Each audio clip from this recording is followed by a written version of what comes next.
இன்று 2025 ஆகஸ்ட் மாதம் 13ஆம் தேதி புதன்கிழமை. இது ஒரு கேலண்டர் தான். நாட்குறிப்பு இது எங்கிருந்து தொடங்குகிறது என்றால், இயேசு கிறிஸ்து அவர் எப்பொழுது பிறந்தாரோ அந்த நாளிலிருந்து இந்த கேலண்டரை அவர் உருவாக்கினார்கள். எப்பொழுது? நான் சொல்லக்கூடிய 2025. அதற்கு முன்னாடி கேலண்டர் இருந்ததா இல்லையா என்றால் இருந்துள்ளது. ஆனால் அது நடைமுறையில் இல்லை. அரேபியர்கள் அவர்களுக்கென்று ஒரு நாட்காட்டி இருந்தது. எகிப்தியர்கள் அவர்கள் இதில் வல்லவர்கள். அவர்களுடைய கணக்கு வேற. ஏனென்றால் அவர்கள் பிரமிடு கட்டிய பொழுது 2500 BC என்று அறிவியல் ஆய்வாளர்கள் அல்லது வரலாற்று ஆசிரியர்கள் அவர்கள் குறிப்பிடுகின்றனர். இது சரியா தவறா என்று யாராலும் சொல்ல முடியாது. காரணம், யாரோ ஒருவர் அவர் குறிப்பிட்டது அது இன்று நடைமுறையில் இருக்கிறது. அப்படி என்றால்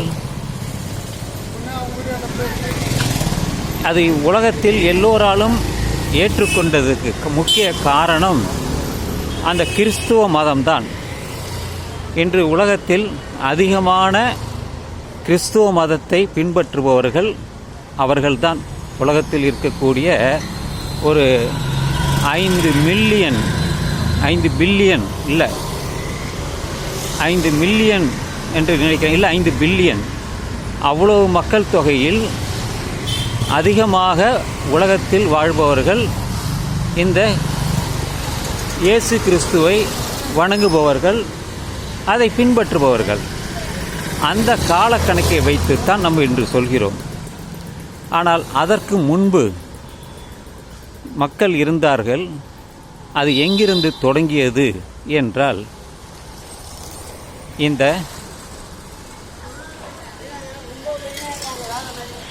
ஆப்பிரிக்கா கண்டத்தில்தான் மக்கள் குரங்கிலிருந்து மனிதனாக பரிணமித்து இனக்குழுக்களாக பல இடங்களுக்கு உணவை தேடி அவர்கள் அலைந்தார்கள்.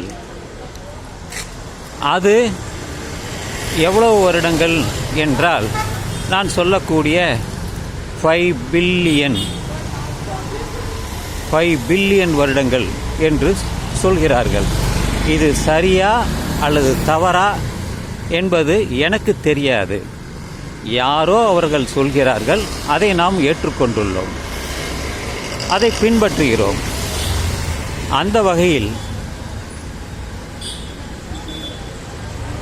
மொழி என்று வரும்பொழுது உலகத்திலேயே மூத்த மொழி தமிழ்தான். எப்படி அதை உறுதிப்படுத்துகிறார்கள் என்றால், அந்த தமிழ் சொற்கள் எல்லா மொழியிலுமே கலந்துள்ளது. நான் ஒரு ஆராய்ச்சி செய்தேன்.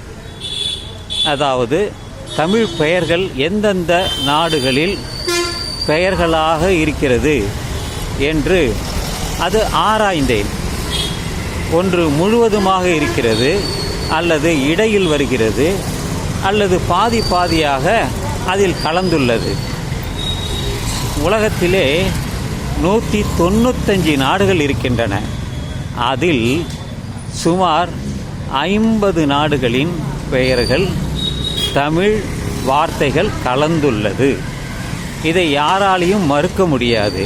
காரணம், அவர்கள் அதை எளிதாக எடுத்துக்கொள்வார்கள். அவர்கள் ஆராய்ச்சி செய்வதில்லை. அதனால்தான் பல தமிழ் ஆராய்ச்சியாளர்கள் அவர்கள் இதை யாரும் குறிப்பிடவில்லை. அவர்கள் தமிழ் மொழி பற்றி வேர்ச்சொல் எந்த மொழியிலிருந்து எந்த ஆதாரத்திலிருந்து எப்படி ஒரு மரத்திற்கு வேறு இருக்கிறதோ அதுபோல அந்த வேரிலிருந்து தொடங்கி வருகின்றதை வைத்துத்தான் அவர்கள் குறிப்பிடுகின்றனர். எனவே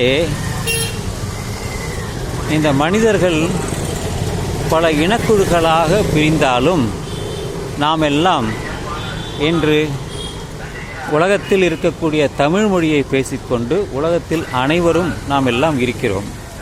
தமிழர்களாக வாழ்கிறோம். தமிழருக்கு என்று ஒரு சமயம் இருந்ததா என்றால் இல்லை. ஏன் இல்லை என்று ஒரு கேள்வி வரும்பொழுது அவர்கள் இயற்கை வழிபாடுதான்.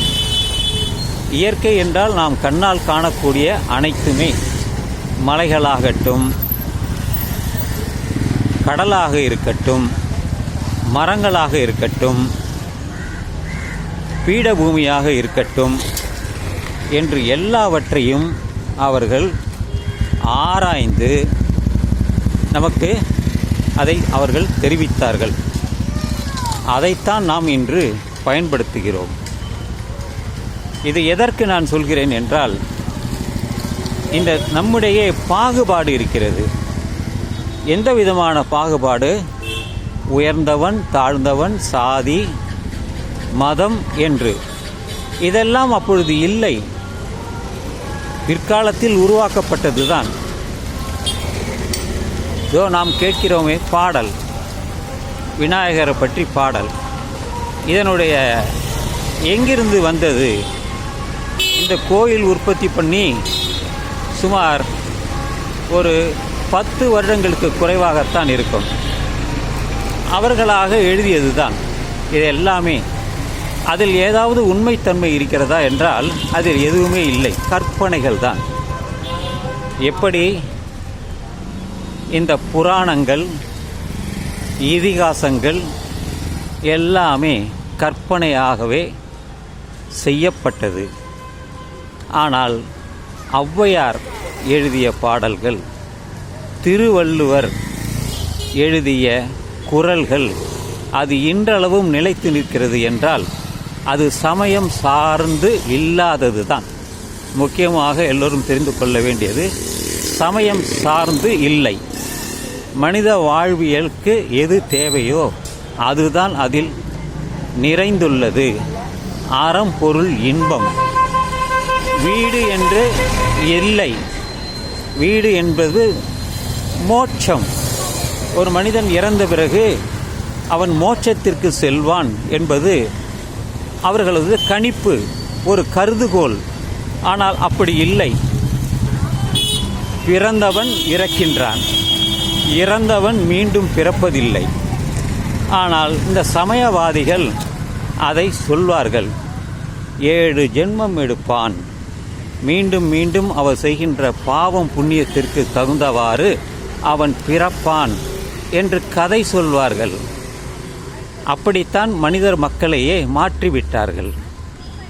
மதம்தான் அதற்கு முக்கிய காரணம். ஆனால் 2500 ஆண்டுகளுக்கு முன்பு வாழ்ந்த கௌதம புத்தர் கடவுள் இல்லை என்று சொன்னார், மறு ஜென்மம் இல்லை என்று சொன்னார். வாழ்வியலுக்கு என்ன காரணம் என்பதை அவர் கண்டறிந்து அதை பற்றி சொல்லியுள்ளார். அதைத்தான் புத்த மதம் சொன்னதை எல்லோரும் பின்பற்றுகிறார்கள். அதை நானும் பின்பற்றுகிறேன். ஏனென்றால் உலகத்தில் புத்த மதம் சுமார் 10 நாடுகளில் பரவியுள்ளது.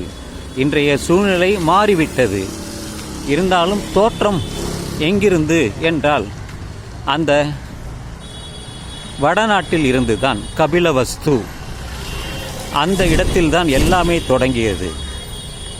2500 வருடங்களுக்கு முன்பு வட இந்தியாவில், அப்பொழுது இந்தியா என்ற பெயரே இல்லை. ஆனால் இன்று அதை எல்லோரும் பயன்படுத்துகிறார்கள் வேறு வழியின்றி. எனவே நாம் எல்லாம் எங்கிருந்து வந்தோம், எப்படி வந்தோம், எதை பேசுகிறோம், எதை சாப்பிடுகிறோம் என்று ஆராயும் பொழுது ஒவ்வொருத்தருக்கும் ஒவ்வொரு விதமான நிலைப்பாடுகள், கருத்துகள் உண்டு. நீ வேறு, நான் வேறு, உன் மார்க்கம் வேறு, என் பாதை வேறு, உன் உணவு வகை வேறு, எனது உணவு வகை வேறு, உனது சமயம் வேறு, எனது சமயம் வேறு, உன்னுடைய நிறம் வேறு, என்னுடைய நிறம் வேறு.